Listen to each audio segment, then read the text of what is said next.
Aberdeen, Washington, a quiet, working-class town. In the shadow of its sawmills and overcast skies, a boy named Kurt Donald Cobain was born on February 20th, 1967. Little did anyone know, he would grow to be the voice of a generation. From an early age, Kurt was drawn to art and music. His family described him as a curious and sensitive child. But beneath the surface of his creativity lay the first shadows of the struggles that would define his life. When Kurt was 9, his parents divorced, a seismic event in his young life. The once happy child became withdrawn, channeling his emotions into drawing and listening to music. In music, Kurt found solace. He was captivated by the raw energy of punk rock, the angst of bands like the Melvins, and the rebellion of his idols. Music became his outlet, his identity, and ultimately his salvation. In 1987, Kurt teamed up with bassist Chris Novoselic, and Nirvana was born. The duo's chemistry was electric, and together they began creating the sound that would change rock music forever. Nirvana's early days were raw and unpolished.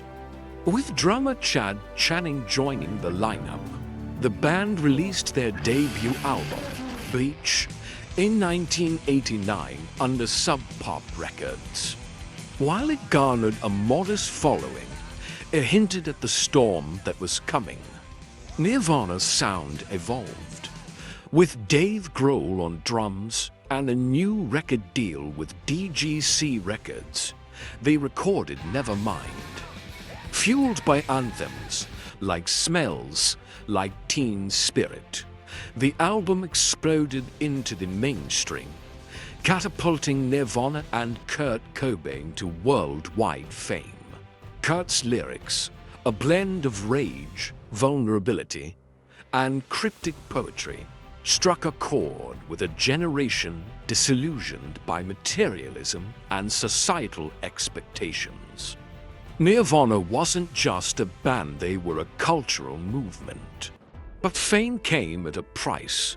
Kurt, an introvert by nature, struggled with the pressures of stardom. He often described his newfound celebrity as a double-edged sword, a platform for his art, but a prison for his soul. Battling chronic pain, depression, and a deep sense of alienation, Kurt turned to heroin, a choice that would haunt him for the rest of his life. His addiction became both a coping mechanism and a destructive force. In Courtney Love, Kurt found a kindred spirit. The two married in 1992 and soon welcomed their daughter, Frances Bean Cobain. For a time, fatherhood brought Kurt moments of happiness. But even these fleeting joys were overshadowed by his internal demons and the relentless scrutiny of the media. Nirvana's success continued to skyrocket. Their 1993 album, In Utero, was a raw, defiant masterpiece, a direct response to their discomfort with fame. Tracks like Heart-Shaped Box and All Apologies showcased Kurt's genius, but also hinted at his turmoil.